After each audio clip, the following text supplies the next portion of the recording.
Está no ar mais um episódio do Pode Isso, Doutor, o podcast do Viver Bem, a plataforma de conteúdos da Unimed BH. Eu sou Ricardo Braga, médico cooperado da Unimed BH, formado pela UFMG e especialista em clínica médica. Hoje nós vamos falar sobre um tema muito importante, os cuidados com o recém-nascido e a parentalidade. O que os pais devem e não devem fazer para garantir um desenvolvimento saudável para o bebê nos primeiros meses de vida. O que é esperado nos primeiros dias com o bebê e o que merece atenção. E os pais? Como cuidar da própria saúde física e mental. Vamos falar sobre isso e muito mais. Pode subir o tom que a gente volta na sequência.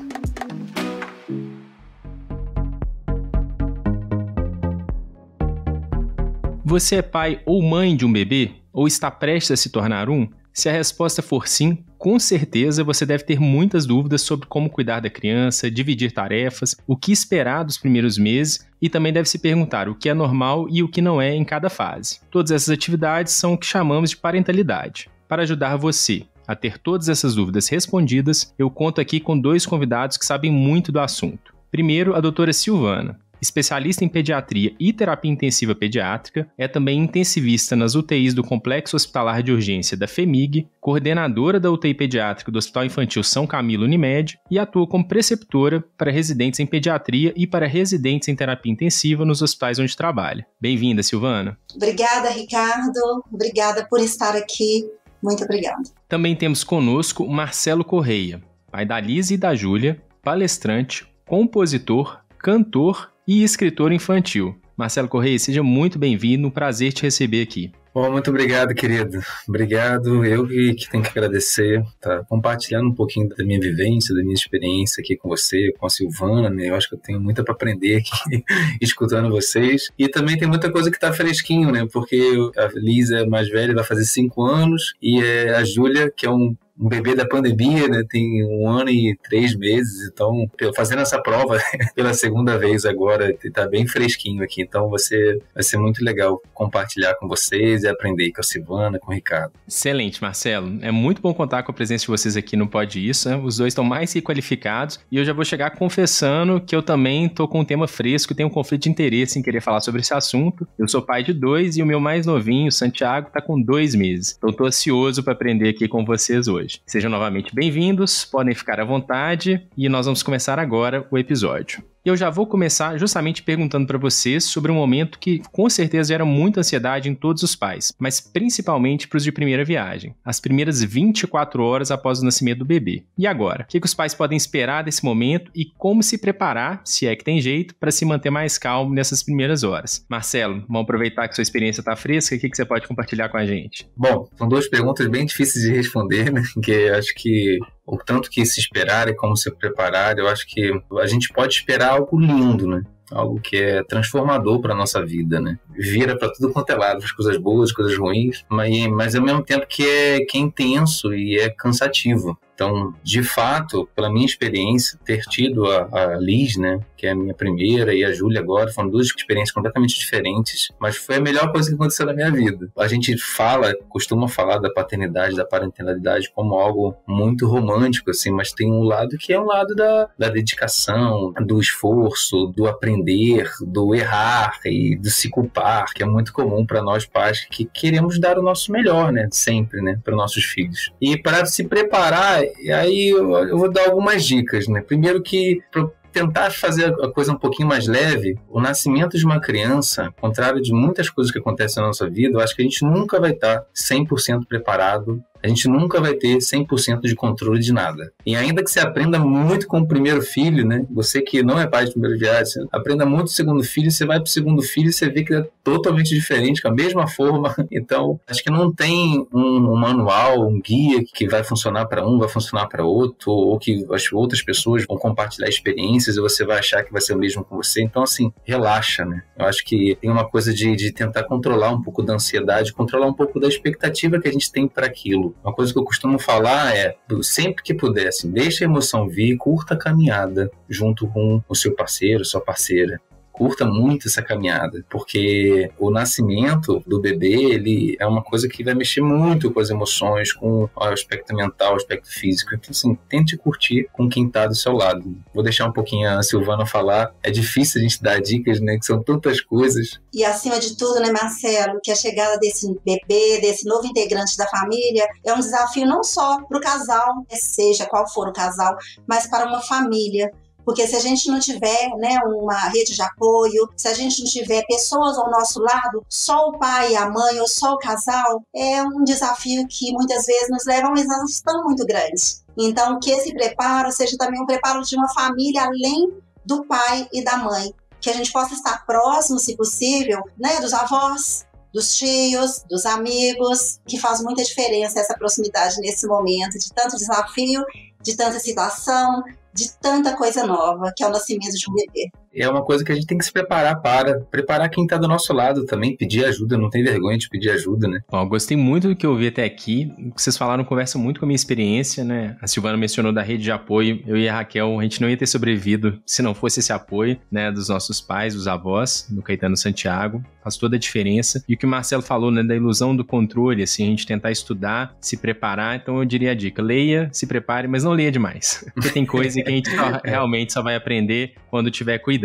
Para dar sequência nesses vários assuntos que geram angústia, a gente vai ter que ter alguma prioridade. E o assunto que a gente escolheu aqui no Pode Isso, Doutor foi o sono. Poucas coisas geram mais angústia, mais dúvida e fazem parte dessa transição para se tornar um pai, se tornar uma mãe, do que a questão das noites das crianças. Então, eu queria saber, para a gente começar, e pode ser até você mesmo, Silvana, como é que é o sono do recém-nascido? É igual ao sono de um adulto? Como é que é esse padrão? O que seria, por exemplo, uma quantidade normal de sono no começo? Ricardo, a gente começa tendo que constatar que o cérebro humano, ele é um cérebro que não nasce totalmente desenvolvido. Então, ainda tem muito por desenvolver o cérebro de um recém-nascido. Dentro disso, o sono de um bebê não é como o sono de um adulto. O sono de um bebê, para você ter uma ideia, o sono de um adulto, ele tem um padrão em que ele tem um sono, onde a gente chama de um sono REM, que é um sono de movimentos rápidos de olhos, onde eu vou ter os meus sonhos, em que esse padrão desse tipo de sono, né, dessa fase do sono, ele é predominante no neném. E como ele é predominante no neném, esse sono REM, a outra parte do ciclo do sono, que é o sono não REM, que é o sono em que eu adormeço profundamente e que no caso do bebê, ele não é predominante, esse bebê vai ter então um perfil de sono que é mais superficial, que tem um acordar mais frequente. Então são várias sonecas, o ciclo dele dura mais ou menos 1 hora, predomina esse sono REM, que é mais um sono que tem um despertar mais fácil. Por exemplo, eu tô lá com meu bebê no colo. Aí ele tá lá, o olhinho piscando, começou a dormir, e é aquele sono que é o de maior quantidade dentro do ciclo de sono, né, do sono do neném. Aí eu vou colocar ele no berço. Quando eu coloco no berço, ele acorda. Por que ele acorda? Porque aquela fase de sono é muito superficial. Então, assim, dentro do que você perguntou, não é igual ao do adulto de jeito nenhum. Nenéns tiram sonecas, né? Dentro do dia inteiro, ele vai dormir muito mais que nós, com certeza. Vai dormir mais do que meio-dia, do que 12 horas, 12, 18 horas, mas são pequenas sonecas ao longo do dia. Uma coisa que sempre me chamou a atenção, até antes de ser pai, né, é que a gente tem quase que um mito, né? A gente costuma brincar assim, dormir feito um bebê. Dormir feito um bebê é assim, aquela coisa angelical, é ótimo. A gente usa isso como se assim, dormir a noite toda, dormir com o bebê. Se o seu bebê dorme a noite toda, pô, estoura champanhe para comemorar, porque é uma dádiva, assim, parabéns, né? Mas o normal não é esse, né? Na prática, o bebê acorda várias horas, então, assim, saiba que vai rolar uma privação de sono, né? Eu acho que cabe a gente também, né, tá naquela que eu falei no começo, de administrar expectativas, né? E aí, né, Marcela, esse bebê pode ter vários ciclos desse, em que ele tem aquele sono superficial, aprofunda um pouquinho, novamente um sono superficial, ou não, ele vai, né, em cada um desses ciclos acordando. E aí, como você disse, vai ser sorte. Ele pode ter vários ciclos e dormir 3, 4 horas. E outra coisa, naquele despertar dele, enquanto ele está naquele sono REM, que ele é muito fácil de ser despertado, muitas vezes ele não acorda totalmente. E às vezes só de você acalentar um pouquinho, ele volta a dormir. Então, assim, podemos tentar. São, né, técnicas que a gente tem que ver cada casal, cada família com seu bebê, o que dá certo. e fazer aquilo que dá certo, não tem uma regra, né? Entender que é diferente e que a gente tem que buscar aquilo que dá certo para poder conseguir dormir melhor, o pai, a mãe e o bebê também, né? Eu costumo falar que a gente descobre o macete de cada bebê. Descobrir o macete, cara, repete aquilo e vai, sabe? E sejam felizes, né? Tenho 2 exemplos aqui. A Liz, ela começou, a mais velha, ela começou dormindo muito mal, ela tinha muita cólica, tinha refluxo, mas depois do 6º mês, ótimo, começou a dormir super bem, se acordava 1, 2 vezes na noite. E a Júlia foi completamente o contrário. A Júlia até uns 4, 5 meses, ela dormia feito bebê, usando a expressão mesmo, né? E hoje ela acorda demais, acorda muito durante a noite, né? Mas são cases completamente diferentes, não consegui usar a mesma fórmula, né? Mas isso por si só é muito tranquilizador, né, Marcelo? Assim, essa história, né, de adequar a expectativa mesmo, né? Não adianta ter uma expectativa dos sonhos, cada bebê vem de um jeito, mas que muito não tá sob nosso controle. Eu acho que isso tira um pouquinho do peso dos pais, né? Uma parte que é inerente ao bebê, do sono, né? Acho que é pra tirar um pouquinho dessa carga. Por outro lado, vocês já começaram a contar algumas dicas, a Silvana falou algumas partes das técnicas, e existe um interesse muito grande por isso. O sono é vital mesmo, mexe muito com a gente a privação. E aí eu queria entender, assim, quando a gente tá lendo, sempre aparece a tal da rotina do sono. Não sei se esse é um bom ponto para começar. E aí, Marcelo, pegando sua experiência recente, assim, como é que funciona isso? O certo é ter alguma rotina? Como é que funciona essa história? Eu acredito que a rotina é importante pro bebê, tá? Ela é importante para ele poder entender os sinais, entender como é que eu tô me comunicando com ele, né? Eu entendo como pai, né, que eu aprendi a decifrar o choro das minhas bebês, porque era a única forma, talvez a maior forma delas se comunicarem comigo. Eu acho que eu me comunico com elas através do toque, através da fala, através das coisas que eu faço, o que ela vê. Então, tem algumas coisas que a gente adaptou na nossa rotina que deu certo, deu muito certo com a Liz, deu muito certo com a Júlia, e a gente continua, porque a gente entende que faz parte do processo dela começar a preparar para dormir, por exemplo, preparar para as atividades de exercícios, de botar os tapetinhos, enfim. Eu acho que a gente criar uma rotina, eu acho que é saudável para o bebê entender que é mais ou menos aquilo ali que vai ser o repertório da hora, né? Mas não é só uma via, né? Tem que ser uma comunicação das duas. A gente também tem que ler como é que o bebê fala pra gente. Uma coisa que eu sempre deu muito certo aqui em casa era as luzes apagadinhas na hora da noite, né? A própria, né, de noite vai ficando escuro, a gente deixando o quarto mais silencioso, a casa mais silenciosa. Sim, eu sou músico, né? Então todas as minhas canções falam sobre paternidade, falam sobre masculinidade, sobre paternidade. Quando eu soube que ia ter a Júlia, o que eu fiz? Eu peguei todas as minhas músicas, eu fiz versões de ninar das minhas músicas, lancei um álbum de músicas de ninar. Então sempre começava de noite, eu ligava pra ela já acostumar a ouvir a música do papai, só que num arranjo diferente, num arranjo de violininho, né, xilofone. O banho sempre ajudou muito, a massagenzinha, que eu acho que é o toque, né, que eu também acredito que tem uma outra coisa por trás, que é o estabelecimento do vínculo, né. Toda essa magia durante o dia que muda, né? Porque o bebê de 1 mês é diferente do bebê de 2 meses, de 3, de 4, de 5, 6. A gente vai adaptando e vai lendo os sinais dele, mas eu acho muito importante. Vou esperar o que a Silvana vai falar, né? Já tô falando, mas eu quero ver o que ela vai falar. Mas eu acho muito importante a gente ter uma rotina pro bebê. É muito interessante essa troca aqui, Marcelo, porque assim, né, você falou aquilo que é a maior verdade. A rotina tem que ser a rotina do casal, aquela rotina daquela família, na verdade, que deixa aquelas pessoas felizes. Então, se para você, sua família funciona a música, você embala ela um pouquinho, quando sente que ela vai começar a brigar para dormir, você coloca, ou não, você deixa com a música, embala ela um pouquinho, na hora que o sono tá mais pesado, é a hora que você coloca, é o que der certo, mas é a rotina, sim, tem que ter alguma rotina, mas é a rotina que deixa aquela família, aquele bebê bem, felizes, que funciona, que dê certo. Então, é claro, a luz é um componente importante, a segurança naquele momento em que eu tô colocando meu bebê para dormir, né? O ambiente de conforto que tem que ter na roupa do bebê e no lugar onde ele vai dormir. Tudo isso tem que estar presente, mas sem engessamento nenhum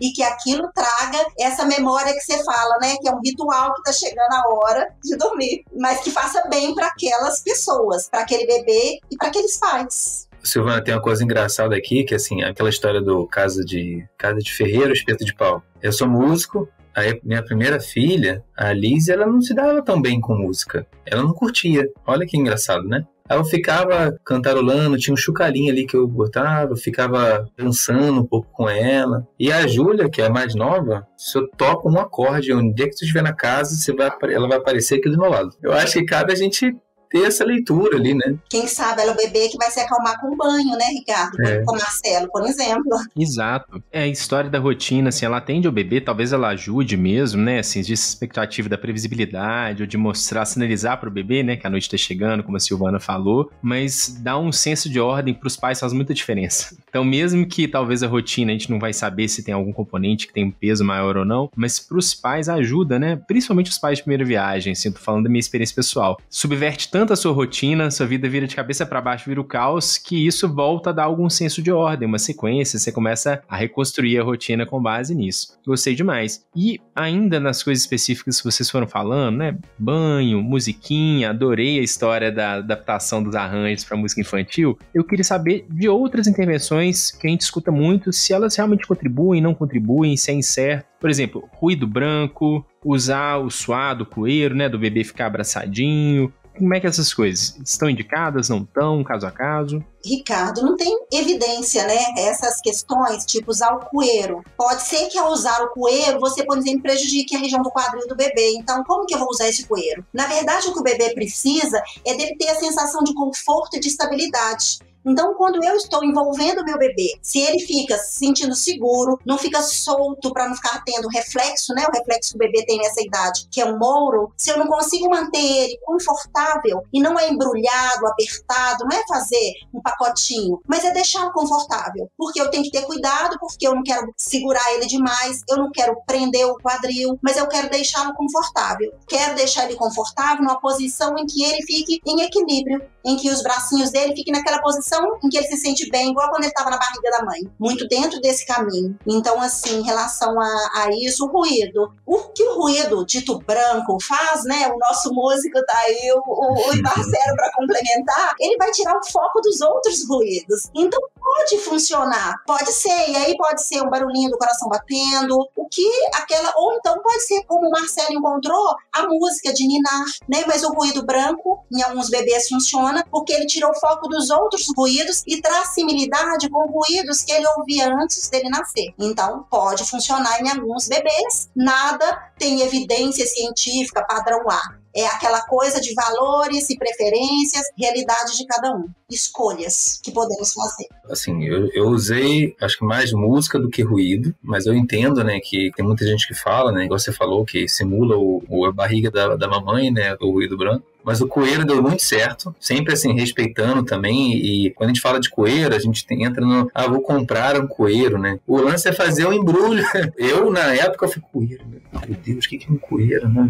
E na prática, pode ser uma mantinha, você faz um bebê e embrulha ele, porque, de novo, né, ele já passou tanto tempo nessa posição ali, aconchegado dentro da barriga da mamãe, principalmente nos primeiros dias, eu acho que deixar ele quentinho, ele seguro, ele confortável, eu acho que ajuda muito a dar segurança para ele. Uma coisa que eu sempre fazia na hora de dormir, que ajudava também, que era quando eu colocava na cama, colocava primeiro a perninha, primeiro o bumbum, as costas, ia descendo o bebê aos poucos e mantinha a minha mão sempre ali no peitinho dela, sabe? Acariciando, para ela ter o toque ali, entender que eu não tô, né, tipo, joguei a bomba e saí correndo, né? Eu acho que dá mais estabilidade. Principalmente o que a Silvana falou anteriormente, tentar deixar o bebê ainda meio quase dormindo, mas não desmaiado, né? Para ele poder já se acostumar a dormir naquele lugar, entender que aquele lugar é o lugar da sonequinha dele. Você faz isso de uma forma sutil, leve, sempre no mesmo local também, né, Silvana? Né? Ficar cada dia dormindo no outro lado, eu acho que também não ajuda muito. E eu vou dar só o último, que aí não é nem para os primeiros 24 horas, nem para a primeira semana, só depois de um tempo, mas que me ajuda muito, algo que eu sou fã, não sou garoto de propaganda de nada, não tem nenhuma marca de registrada, mas quisera eu, na minha primeira gestação lá, primeiro bebê, ao invés de ter ganhado o charuto dos meus amigos, ter ganhado um wrap, um sling. Eu acho que o sling, ele tem algo que você carrega atrás, né? Não é só um pano que você enrola seu bebê, né? Eu acho que é a figura do pai se sentindo quase com gestante ali também,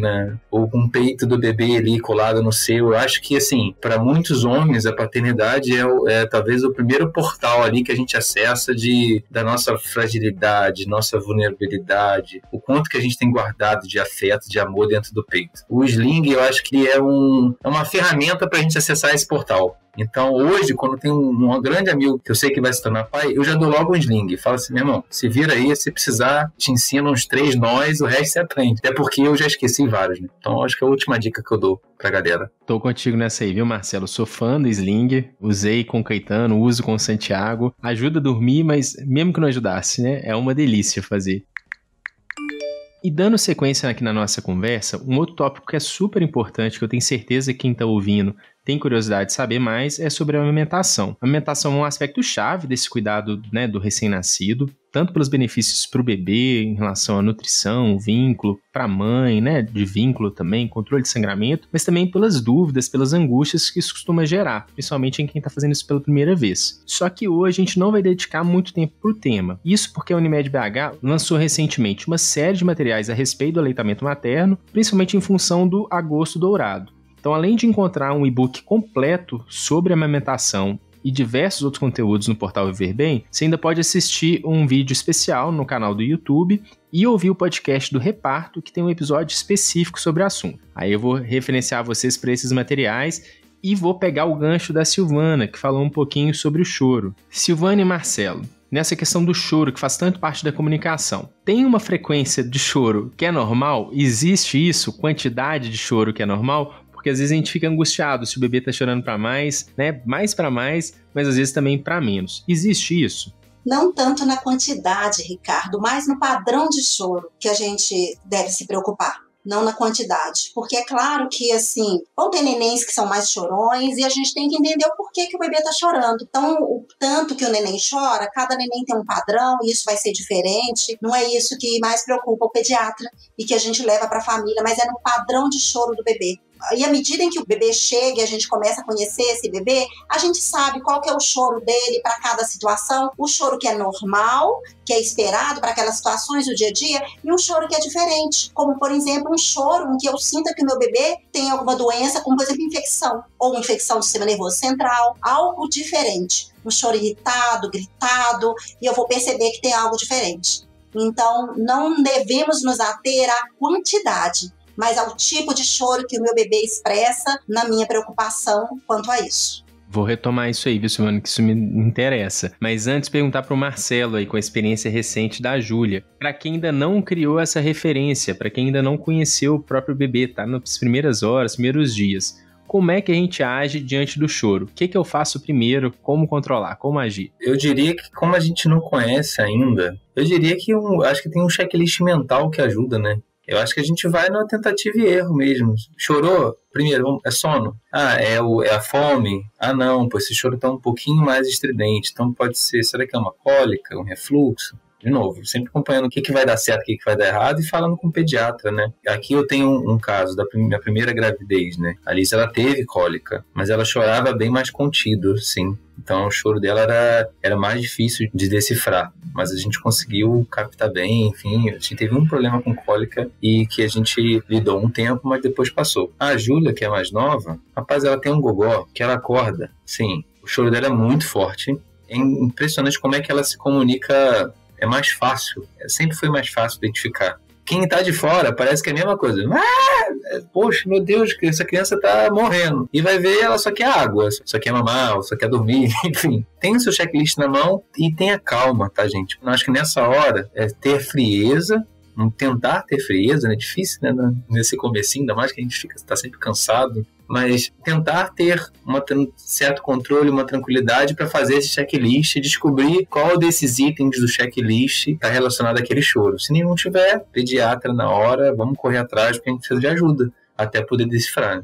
Uma coisa importante no padrão, Marcelo, é que normalmente quando é fome, o bebê tem um movimento de cabeça e de boquinha que você percebe que é fome, né? Ou quando é cólica, que você sente um esticar das perninhas, uma contração do corpinho, que você pensa em cólica. Então, à medida em que você observa o corpinho do bebê, ele dá alguns sinais pra gente de forma geral, né? Muito bom. E você falou desses sinais, e você antes tinha falado da questão do choro que não é normal, né? A maior parte das vezes que a criança está chorando é normal, é o canal de comunicação. O bebê chora mesmo. Inclusive, é até um sinal de saúde clássico quando nasce, né? Uma coisa bem marcada culturalmente em cinema. Mas e quando não é? Aí, Silvana, tem alguma dica, assim, algum sinal, algum elemento que, opa, esse deve chamar a atenção do pai de primeira viagem, que esse choro pode não ser normal? Quando você falou, né, da frequência, nem tanto, mas da duração, sabe, Ricardo? Então, assim, a gente sabe que a cólica é um choro que pode durar até 3 horas, que vai vir com uma frequência, que tem um horário predileto, mas a duração e ser inconsolável, porque mesmo na cólica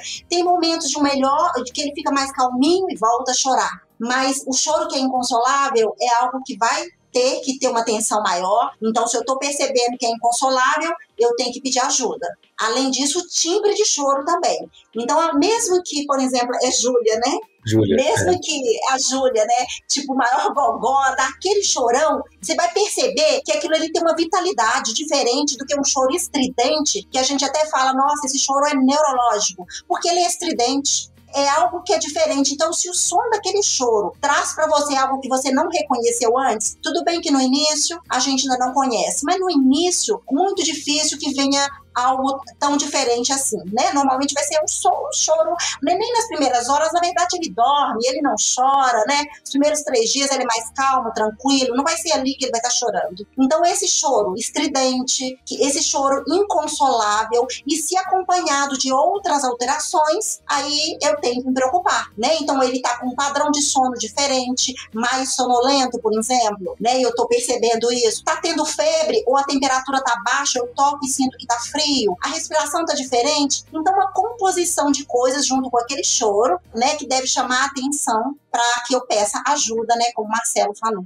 E tem muito a ver com um assunto que eu acho fundamental a gente conversar para os pais, principalmente os de primeira viagem, que estão começando essa jornada muito legal agora, né, Marcelo? Que é transformadora mesmo, que é a questão do autocuidado, né? A gente foca tanto na criança, é tão natural isso, que às vezes a gente acaba esquecendo um pouquinho da gente. Então, eu queria saber agora, conversando do Marcelo, como é que os pais ficam nessa história? E aí, talvez, para começar, o sono, né? A gente falou muito sobre o sono do bebê, mas e o sono dos pais? Como é que funciona a privação do sono? Como enfrentar essa jornada que vira a vida da gente cabeça para baixo? Primeiro de tudo, igual que a gente falou lá em cima, né? Lá no começo. A gente ajustar a nossa expectativa. Primeiro de tudo, pro cara que é a primeira viagem, mãe, pro pai que tá em primeira viagem, ele saber que ele vai se deparar com situações de privação de sono, de desgaste físico, né? Às vezes muito exaustivo, depende, né, claro, de cada criança, enfim. Quando você já sabe que isso vai acontecer, talvez você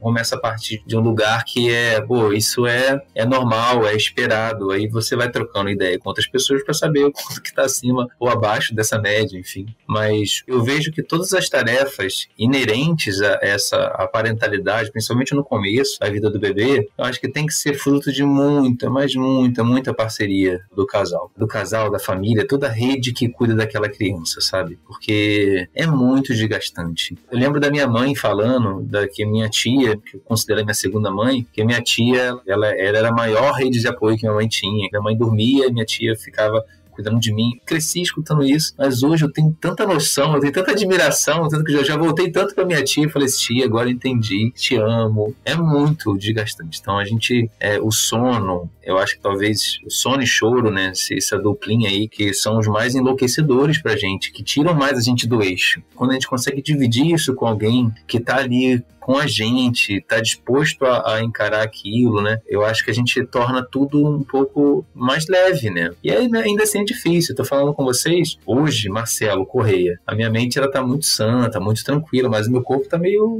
Tem uns parafusos a menos aqui, uma coluna doendo aqui, de tanto pegar de mau jeito, uma perna que tá doendo dali, e vai. Eu sei que em algum momento isso vai passar e vou voltar a consertar, a ajustar esses parafusos, mas é importante saber que, cara, é um momento e faz parte, tem um desgaste. não é proporcional, né? É muito mais prazeroso do que desgastante. Eu acho que só saiba que vai ser também desgastante. Ponto. É legal isso, né? Assim, eu não tenho nenhuma dúvida que a balança é favorável, né? Assim, é muito recompensador. E vale muito do que a Silvana falou anteriormente, né? Continua valendo. Saber pedir ajuda, tudo isso faz muita diferença. E aí eu queria ver um pouquinho da sua perspectiva, Silvana. Agora, como pediatra, ouvindo os pais, né? O que você vê que os pais deixam de olhar para si mesmos? O que eles negligenciam que vale um toque aqui? Alimentação, atividade física, e que você vê que às vezes o pessoal peca no autocuidado. No cuidado um com o outro, não é só no autocuidado, mas no cuidado um com o outro. Então, assim, eu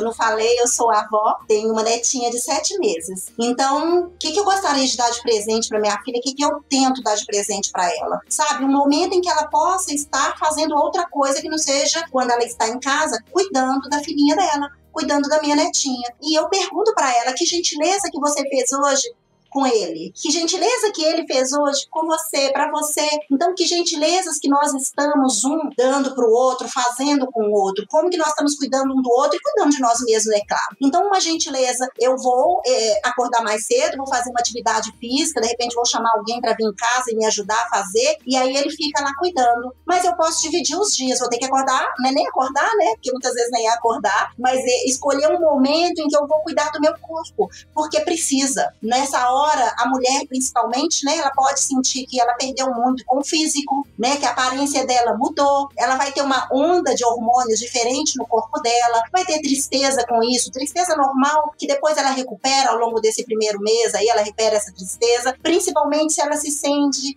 acariciada pela família e pelo parceiro e vice-versa, né? Então, no corpo, sim, cuidar, que seja uma caminhada, vou sair, colocar o fone no ouvido e fazer uma caminhada. Seja isso, seja depois que dorme, sentar um do lado do outro, ela toma cerveja sem álcool, porque não vai poder, porque tá amamentando, e ele toma a cerveja dele. Tipo isso. Gente, cuidar do outro e cuidar de si mesmos. Mesmo que a gente não durma, ter um tempinho pra gente conversar de qualquer coisa, sabe? Ver um pedacinho do filme, porque daqui a pouco o neném acorda, já deu 1 hora, eu só vou conseguir ver uma série, um episódio da série. Mas vamos continuar a ver a nossa série juntos, né? Tipo isso. Se isso dá prazer pra gente, pra esse casal. Então, no autocuidado, coisas pequeninas. Não dá pra fazer uma viagem nesse primeiro momento, nada grande. Mas dá pra ver o episódio da série no intervalo, dá pra poder fazer uma caminhada até a pracinha, aí num tempinho, dá pra um cuidar do outro tomando uma cervejinha, né? Então, te cuida, porque tudo passa, como o Marcelo falou, mas se a gente não se cuidar e cuidar do outro, a gente pode ter perdas pro casal. A gente tem que estar forte, a gente tem que estar bem, estar feliz para cuidar melhor do neném, né? O verbo cuidar aparece muito nas minhas músicas, né? E eu tenho uma música chamada Saber Cuidar, que a minha filha, a Liz, me perguntou, quando eu tinha, sei lá, uns 2, 3 anos, ela me perguntou o que era amar alguém. Que criança sempre com aquelas perguntas que te tiram, né? Meu Deus, como é que eu vou explicar isso? E a canção nasceu da pergunta da minha filha, porque eu comecei a explicar para ela que eu amava ela quando eu fazia o lanche dela, quando eu levava ela na natação, quando ela estava doente, quando o papai cuidava da mamãe no início, quando a mãe cortava o cabelo do papai, por aí. Assim, eu acho que ter o autocuidado e cuidar do parceiro é fortalecer vínculo, né? O meu casamento hoje, posso falar que é muito melhor depois das minhas filhas, né? Por tudo que a gente viveu, né? Estamos 15 anos juntos, 10 anos de casado. Minha filha tem 5 anos. O pós-Liz, pós minha primeira filha, mudou completamente a nossa vida. Porque eu brinco que essa é a hora do vamos ver. Essa é a hora que, assim, que a gente vai se doar, vai doar para o outro, doar para si, doar para a criança, né? Então, cuidar é amar, né? Tô identificando com tudo aqui, tô quase fazendo um checklist marcando aqui, né? Marcou demais, porque esses dias, Silvana, eu comprei uma cerveja sem álcool pra Raquel, sabe? Ela gosta de beber mais do que o prazer de beber dela é maior do que o meu, eu nem sinto tanta falta. Mas aí eu comprei pra fazer companhia e ela tá amamentando, né? Então ficou uma sem álcool. E um ponto também que eu acho bacana, porque eu acho que eu já cometi esse erro, é nesse afã do autocuidado não virar mais uma tarefa, mais um fardo, né? Tenho que encaixar a atividade física, eu tenho que dar conta de manter o lazer, a rotina social, né? Você tá realmente cuidando de si, né? Você não tá fazendo isso pra checklist, pra prestar satisfação pra ninguém. E aí, pra encerrar, você falou da tristeza. A tristeza é normal, e é normal mesmo, né? Mas, às vezes, ela não é normal. Então, eu queria que você explicasse pra gente, do Marcelo também, quais são os sinais de alarme, quando que a gente vai pensar em depressão, o que é o baby blues, né, que é um termo que ficou mais popular agora, e quando que a gente vai preocupar com a depressão pós-parto. Ricardo, essa tristeza, né, baby blues, então essa tristeza que a mulher experimenta, algumas mulheres experimentam, a maioria experimenta, da perda da pessoa que ela era antes. Na verdade é isso, é claro que tem uma descarga de hormônios, é claro que tem substâncias diferentes circulando naquele corpo, né, mas existe uma nova mulher ali, existe uma nova realidade ali, juntando com todos os hormônios, há choro fácil, tristeza, mas isso dura pouco tempo, logo ela vai se encontrando, né? Ainda mais quando tem uma parceria forte, seja da família, seja do marido, do companheiro, e isso passa. Né? Então, é aquilo que é natural de acontecer quando as coisas mudam.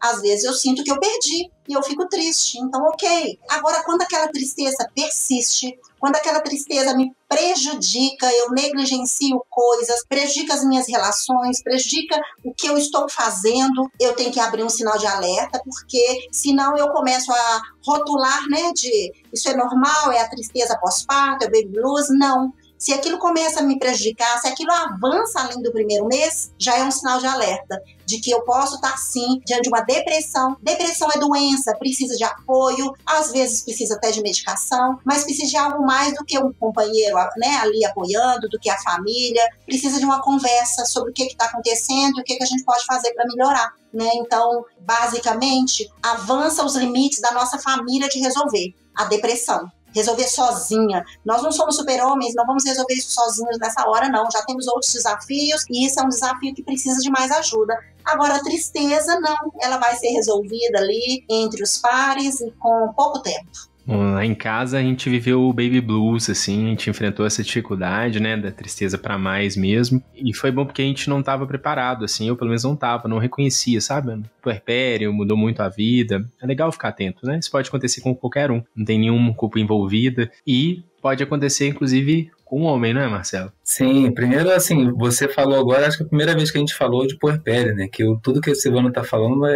representa o puerpério, né. Pro homem, às vezes é uma letrinha, uma palavra ali que pode aparecer lá no show do milhão, lá no final, e a galera não vai conseguir responder. Que, assim, é importante do homem entender que é um puerpério, que puerpério não é resguardo, né, não tem a ver com apetite sexual, tem a ver com trocentas outras coisas que eu acho que nem cabe nessa palavra puerpério, que é um negócio que, né, é o que eu costumo falar que, assim, depois que eu me tornei pai, a minha arte, ela fala de paternidade, ela fala de masculinidade, eu acabei me conectando com outros pais, outros homens que falam sobre paternidade. E eu comecei a participar de rodas paternas, rodas de masculinidade, e me deparei, por incrível que pareça, com muitos homens que tiveram uma depressão pós-parto, digamos assim. Acontece o quê?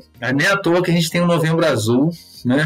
É cultural, na sociedade é machista, né? É patriarcal, então você tem uma imensa dificuldade do homem de se mostrar vulnerável, de pedir ajuda. Então, nem à toa, a campanha começou porque o homem não quer fazer um exame de toque, porque aquilo vai, de alguma forma, ferir a masculinidade dele. Imagine falar que tem uma depressão para um outro homem, né?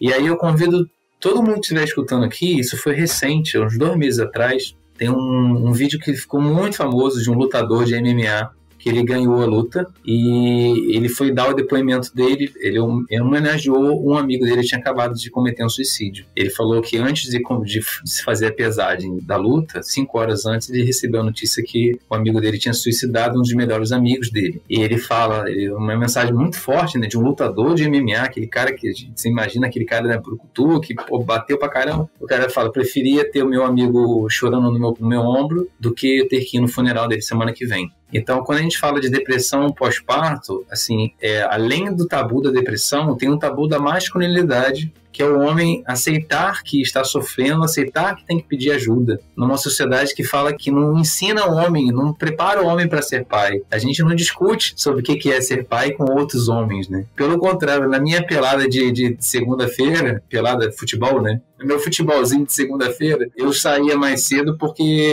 para poder dar janta para minha filha. E todo mundo brincava, meio que zombava de mim. Pô, seu pai mandado. Virou até música, né? Eu uso até essa expressão pai mandado dentro da música. Tem muita gente que tem a sensação de que perdeu a vida. Homens que falam, pô, minha vida mudou muito. Como a Silvana falou da mulher, o que acontece com a mulher, acontece com o homem. Fala, poxa, Eu achei que eu ia ter um filho e, pô, legal, todo mundo tem filho, eu vou ter um filho também. Poxa, que legal, né? E, na verdade, o buraco é bem mais embaixo, né? Que é muito prazeroso, de novo, para mim, foi a melhor coisa na minha vida, mas muda a vida, né? E você tem que estar preparado para isso e curtir essa mudança, né? Faz parte da nossa jornada como ser humano, né? Eu falo que minhas filhas são uma etapa na minha evolução aqui no mundo, sabe? Mas, obviamente, veio também muitas preocupações, muitas dores, que hoje eu já tenho um canal para poder falar, para poder jogar na mesa e compartilhar com outros homens, mas muitos homens não o fazem. Então, eu convido aqui, se alguém quiser me procurar nas redes sociais, né, qualquer um consegue me achar por o Marcelo Correia, com I, que assim, eu posso indicar uma série de rodas, pode ser um local seguro para você que está com uma tristeza, essa tristeza muito profunda, de que achar que sua vida acabou, que muita coisa aconteceu depois da chegada de um bebê. Assim, pode ser um caso de a gente não só de jogar para fora e discutir, mas pode ser um caso de procurar, sim, um psicólogo, um psiquiatra, pedir ajuda, assim, mas homem tem que aprender a pedir ajuda, né? Então, acho que fica essa mensagem para todo mundo, que isso também acontece com o homem e tem que acabar com esse tabu, né?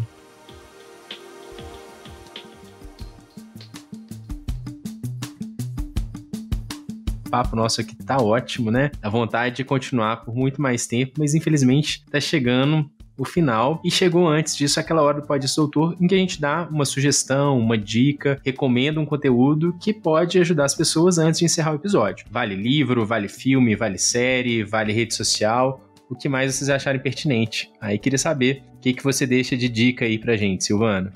Ricardo, eu queria apresentar um livro que a minha filha, né, que ganhou neném há 7 meses, está lendo, e eu também comecei a ler, e que fala muito da parentalidade, fala de alguns tabus, de alguns mitos. Acho que vale a pena a gente ler, com análise crítica, é claro, como tudo que a gente tem que ler, mas nós pais, todos nós não temos receita de bolo, temos muita informação e cabe a nós fazer escolhas, a melhor escolha para a nossa família. Então o livro é Bésame Mucho, é de um pediatra espanhol, Carlos Gonzalez. É isso.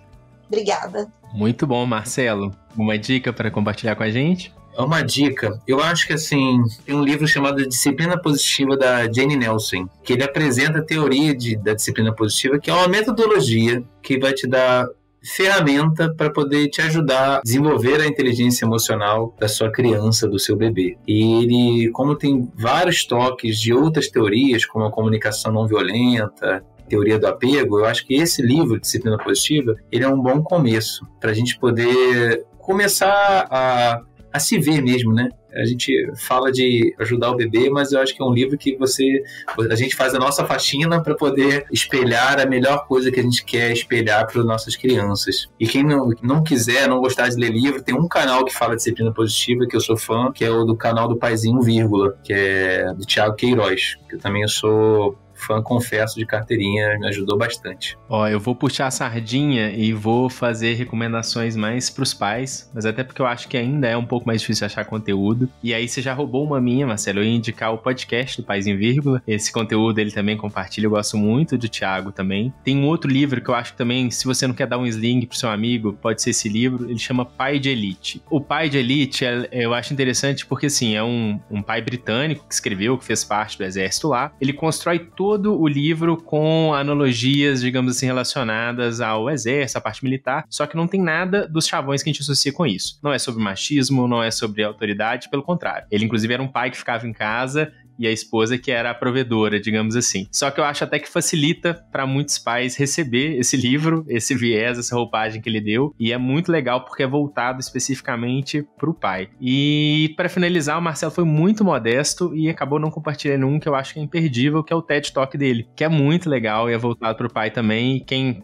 colocar no Google consegue achar muito fácil. Fica essa dica aqui que eu considero imperdível. Obrigado, querido, obrigado. Silvana, Marcelo, muito obrigado pela presença de vocês aqui. Eu espero que vocês tenham gostado tanto quanto eu gostei de participar aqui desse episódio. Então eu agradeço, fica esse nosso agradecimento aí do Pode Isso Doutor. Obrigada a vocês dois. Marcelo, um prazerão te conhecer. Vou entrar no seu Instagram. Ah, tá bom. Vamos nos manter conectados lá. Pois é. E Ricardo, obrigada pelo convite. Eu também, só tenho a agradecer. É tão bom falar disso, sabe? É tão bom. a gente poder passar nossa mensagem, a gente poder, às vezes, né, alguém que está precisando escutar um pouco do que a gente está falando aqui, dar uma luz, né? A gente sabe que é um momento que tem muita informação, muita coisa, e às vezes, desesperador, né? Ainda mais pra galera da primeira viagem, né? Eu fico querendo tanto voltar no tempo pra falar comigo lá atrás. Você, meu filho, calma, relaxa, vai dar tudo certo. Então foi ótimo escutar a Silvana, escutar você, Ricardo. Obrigado por tudo, tá? Foi um prazer, gente. Eu falo que eu tenho que resistir, porque a minha dica verdadeira é: tenham filhos. Mas foi um prazer gravar aqui com vocês. E pro nosso ouvinte, você ouvinte, não esqueça de dar uma passada no Viver Bem. É só você acessar o viverbem.unimedbh.com.br para ter acesso a um monte de informações sobre saúde, incluindo dicas sobre alimentação, dieta e todas elas validadas por especialistas. O link também está na descrição do episódio. Obrigado pela companhia e até a próxima.